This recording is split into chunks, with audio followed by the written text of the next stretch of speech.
Cette vidéo contient du spoil ainsi que des images pouvant heurter votre sensibilité. Oui, John. Ah, Ben, peu importe. Comme t'es sorti, tu pourrais me ramener une copie de The Day of the Doctor, s'il te plaît? J'ai malencontreusement rayé le mien. C'est lequel? Ah, celui avec plusieurs docteurs et des Zygones, là, tu vois bien, non? Ok, nickel. Merci. Oh, vous êtes là? Oh bah, content de vous revoir après cette courte pause. Et bienvenue dans ce nouvel épisode de ces spin-offs méconnus.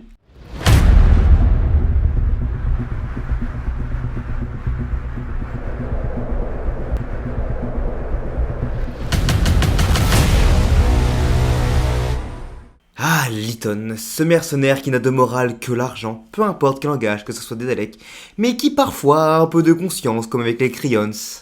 Ça ferait un bon spin-off, n'est-ce pas? Alors, désolé de vous décevoir, mais les origines de ce spin-off ne sont pas des plus phénoménales. En fait, Lyton est devenu un personnage assez populaire dans le univers grâce à l'interprétation de Maurice Colburn sur le personnage, ainsi que ses apparitions dans la série, avec Resurrection of the Daleks et Attack of the Cybermen. Personnage charismatique avec sa propre vision de la vie dictée par la part du gain, a su toucher le cœur des spectateurs et du Docteur par son double jeu dans Attack of the Cybermen. C'est donc avec l'envie de revoir ce personnage, bien qu'il soit réapparu en 91 dans une courte nouvelle crossover entre Doctor Who et EastEnders de Gary Russell, désolé Dimension in Time a tout repompé, que Gareth Kavanagh, producteur et éditeur chez Cutaway Comics, décide d'approcher Eric Saward pour qu'il écrive un spin-off comics centré sur son personnage. Et ben en fait, Eric il est chaud parce qu'il a envie d'explorer une nouvelle vision de son personnage, et donc Kavanagh l'a laissé s'exprimer sur ce projet en collaboration avec Barry Renshaw pour aborder le style de comics. Vous l'aurez compris, Barry Renshaw c'est celui qui donne le côté visuel à cette histoire. Et c'est parti, le projet est lancé et annoncé en grande pompe en 2016 par crowdfunding pour une sortie prévue en 2017. Mais bon, vous commencez à comprendre, il y a eu du délai, du retard, et finalement la série en 4 issues sortira entre septembre 2020 et août 2021 avec 3 variantes de cover à chaque fois. C'était des récompenses de paliers.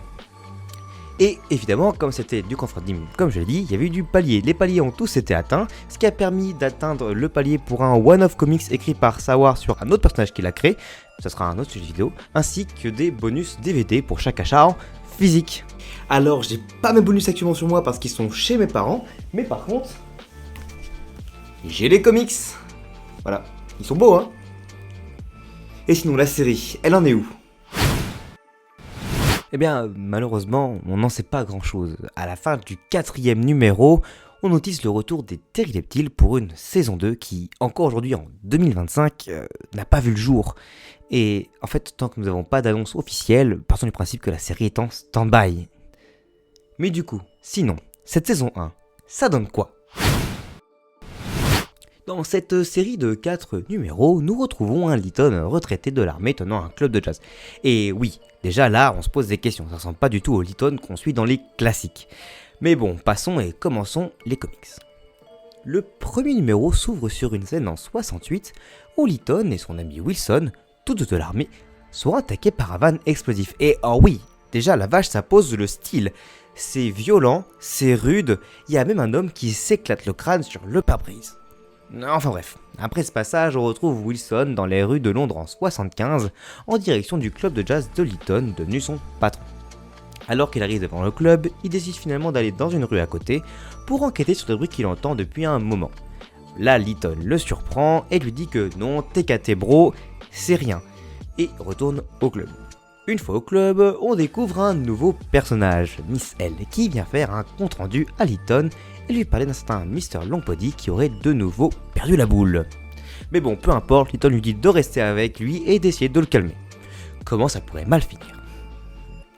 Au même moment, Wilson l'appelle pour lui dire qu'un certain Mr. Grey veut lui parler. Bon, ce Grey c'était un connard, et Lyton lui met une raclée, et waouh, la vache, oui c'est violent, mais là, Lyton vient quand même de découper la tête d'un gars.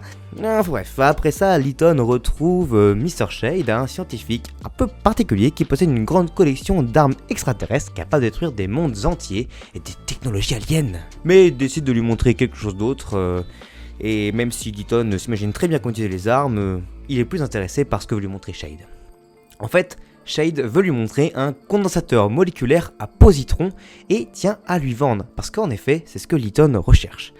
Mais bon, à un prix tellement exorbitant que Leyton décide de réfléchir et s'en va. En parallèle de cette rencontre, Miss L est allée voir Longbody et... Oh mon dieu! Elle est démembrée! Comment ça, to be continued? Non mais, il y a une femme qui s'est fait démembrer!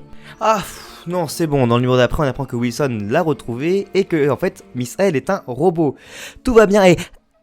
Ah non, en fait, non, c'est un robot qui meurt, en fait. C'est dans une lumière jaune, c'est... D'accord. Bon, bah, Leyton est quand même vénère, c'est quand même de sa faute, hein. Mais bon.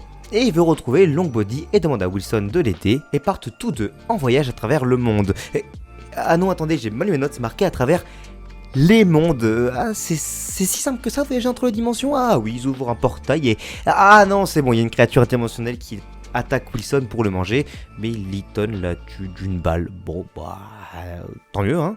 Enfin bref, nos deux amis se retrouvent dans un monde parallèle, toujours en 75, et oh bizarre, on retrouve des policiers de Leyton que Leyton connaît parce qu'on a déjà vu des comme ça. Je comprends plus rien, il ressemble et en même temps il est si différent de notre Leyton, c'est très compréhensible. Enfin bref, les flics veulent leur casser la gueule alors qu'ils n'ont absolument rien fait dans ce monde, ACAB un jour, ACAB toujours finalement, mais nos comparses arrivent à s'enfuir et se retrouvent dans le métro où ils rencontrent une certaine Artemis Brown, qui semble en connaître beaucoup sur ce qui se passe. Ils finissent par tomber sur une sorte de générateur qui n'est pas un générateur, qu'Artemis semble connaître car elle induit quand quelqu'un a transformé le métro en parc de jeux surréaliste. Quoi que ça veuille dire, hein. Mais bon, je la crois vu qu'elle a un PhD en astrophysique et... Ah ok, non, en fait non, c'est bien une scientifique, elle donne un coup de pied dans le truc pour voir si ça marche. Accurate. Ah merde, non, mince, après ça du coup ça provoque un éboulement et... Évidemment que dans le numéro d'après, on apprend qu'ils ont réussi à s'enfuir de l'éboulement. Mais oula, il y a un truc chelou qui arrive, c'est tout vert sur les rails, c'est... Ah d'accord, c'est un vaisseau extraterrestre avec un monsieur Seaton qui en sort. Ah oui, il connaît Leyton, ah ça fait beaucoup de choses d'un coup. Ah oui, il lui donne même des ordres, il dit de récupérer le machin truc à positron de Shade et de retrouver Longbody. D'accord. Ah bah tu t'en vas déjà? Ah bah ok, bah à la prochaine. Ah non, avant de partir il dit un truc, il dit... Ah oui, Longbody recherche une certaine Eve, d'accord. Leyton s'en fout vu que d'après lui, Eve est introuvable, donc c'est bon, ok LM. Merci d'être passé, Seaton, à la prochaine. Hein. Bon, là, il y a eu trop de trucs chelous, Leyton est obligé de révéler qui il est vraiment, hein, un extraterrestre venu d'une autre planète, et la seule réaction de Wilson, c'est de faire une blague sur son adresse postale et son humour de... T'es sérieux, mec? Son humour de merde, alors que t'as fait une blague sur son adresse postale? On dirait moi qui dis à mes potes le soir qu'ils sont pas drôles, alors que moi je fais des blagues nulles. Enfin bref, il décide de sortir du métro en passant par les rails, évidemment, hein. Qu'est-ce qui pourrait mal tourner? Ah bah tiens, par exemple un train qui arrive. Ils sont en train de rechercher une alcôve pour se cacher, mais finalement ils ont pas le temps et... Ah bah non, en fait c'est bon, c'était un train, c'était une illusion. Donc voilà, c'était juste un petit piège psychique, psychologique. Donc ils ressortent tranquillement et bah ils tombent nez à nez sur les flics. D'accord. Ils esquivent les balles, ils se cachent et ah oui, Artemis décide de sortir, de faire son ninja entre les balles, de mettre des high kicks aux flics. Oh, c'est bien ça, c'est mes manifestants. Bon, grâce à Artemis qui a fait son ranger, il récupère une voiture et saute dans un portail dimensionnel créé par Longbody comme le suppose Leyton. Dedans, ils se font attaquer par des mecs chelous de la même espèce que Seaton, que Leyton bat en ouvrant la porte pour les faire tomber. En même temps, on a toujours dit aux enfants de pas jouer en skate sur l'autoroute. Enfin bref, ils finissent par arriver dans les catacombes d'une église dans leur propre dimension et ils se font attaquer par des robots et décident donc de se séparer. Ah oui d'accord, le numéro se termine sur Wilson et Artemis qui font face à un robot plus grand que les autres. Avec une très belle scène de fin mine de rien, mais ok, les autres fins étaient un peu plus prenantes. Et le dernier numéro s'ouvre sur Artemis qui 1v1 le robot géant alors qu'elle avait besoin de Wilson pour attaquer les autres. Elle est de plus en plus bizarre Artemis quand même. Enfin bref, de son côté Leyton retombe sur Longbody, mais échappe de justesse alors que Taney prend l'avantage car Leyton tombe dans une trappe juste avant de se faire embrocher par Longbody. Le trio finit par se retrouver au hasard de la sortie de l'église, vole une voiture à un curé et retourne chez Shade. Là, Longbody les attend, Liton décide de le 1v1 à l'épée, alors qu'il y a des armes à feu aliens de tous les côtés. Enfin bref, comme tout à l'heure, Longbody a l'avantage, mais là, waouh, Kung Fu Panda Artemis arrive et sauve Liton et empêche le mage un truc à positron de se casser sur le sol. Là, Liton rejoint Longbody, décide de ne pas le tuer, à la surprise de ce dernier, mais Liton lui dit non, maintenant je ne tue plus, j'ai changé, que c'est plus le même homme, et attendez une minute. Et waouh, la vache, oui c'est violent, mais là, Liton vient quand même de découper la tête d'un gars. Ah oui, c'est bien ce qui me semblait. Et enfin bref, Artemis après ça dit encore des trucs qui font que les gens la trouvent très très chelou. Et bon là, ils sont obligés de dire la vérité. En fait, c'est Miss L. Enfin, c'est le même robot que Miss L, car en fait, c'est Eve. Eve, c'est un robot qui meurt et qui revient à la vie sous différentes formes. Et Artemis est l'incarnation après Miss L. Et si elle est aussi intelligente et aussi forte au Kung Fu, c'est grâce à une ancienne incarnation. Après ça, ils vont à un vaisseau mère stocké dans l'entrepôt de Shade. Décidément, il est plus grand que la caverne d'Alibaba. Il tue un alien chelou moche, parce que évidemment les chelous moches méritent de mourir. Longbody peut de nouveau partir avec son vaisseau sur sa planète, car il avait besoin de son vaisseau stocké chez Shade et du machin truc à positron pour rentrer. Finalement, nos amis Wilson, Artemis, Liton et Shen s'en retournent au club, et là, plusieurs choses. Liton révèle que c'est de sa faute, si Longbody a tué des gens, car c'est lui qui le retenait captif, bizarre pour un mec repenti, et il révèle également qui est en fait Longbody. Longbody était un ptérodactyle. Pendant cette scène, en fait, il y a quelqu'un sur le toit en face qui les observe, et c'est un autre Liton, c'est le Liton en tenue de flic. Ah, et du coup ça révèle qu'en fait le Liton que l'on suit est un Liton d'un univers alternatif et pas celui du docteur, et que donc celui sur le toit qui observe nos 4 comparses est en fait le Liton de l'univers du docteur. Bon, finalement, j'en pense quoi? Et bah c'est juste excellent. Je sais que la manière dont j'ai raconté ça a l'air pas ouf, mais en vrai l'histoire est incroyable, elle est prenante et j'adore explorer, sous la plume de son créateur originel, plus en profondeur ce personnage, enfin cette version du personnage. On découvre ses tortures, ses nouvelles convictions, son envie de rédemption, et même s'il a du mal à se détacher de qui il était avant, on ressent, grâce à l'incroyable développement, son envie de changer. Bon, je pense que le style graphique peut en dissuader certains à le lire, et aussi le côté gore, mais très concrètement, je vous conseille vivement de lire ces comics. Ils méritent d'être plus connus, ainsi que Toei Comics qui, certes, n'est pas une grosse boîte, mais pourtant produit d'excellentes histoires.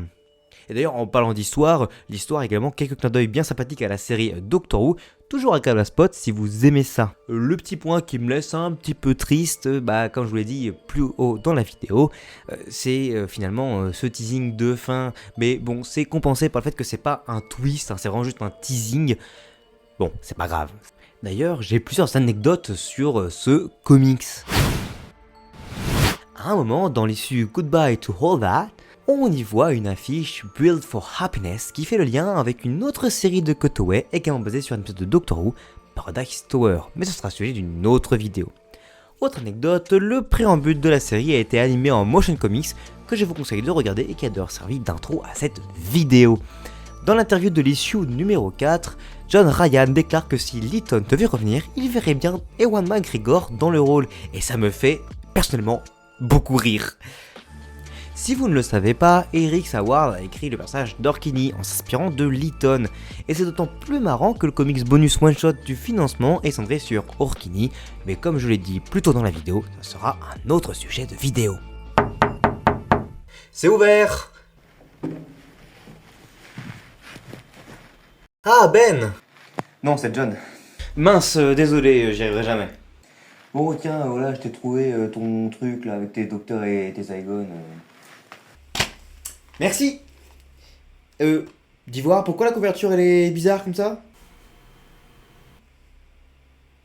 John?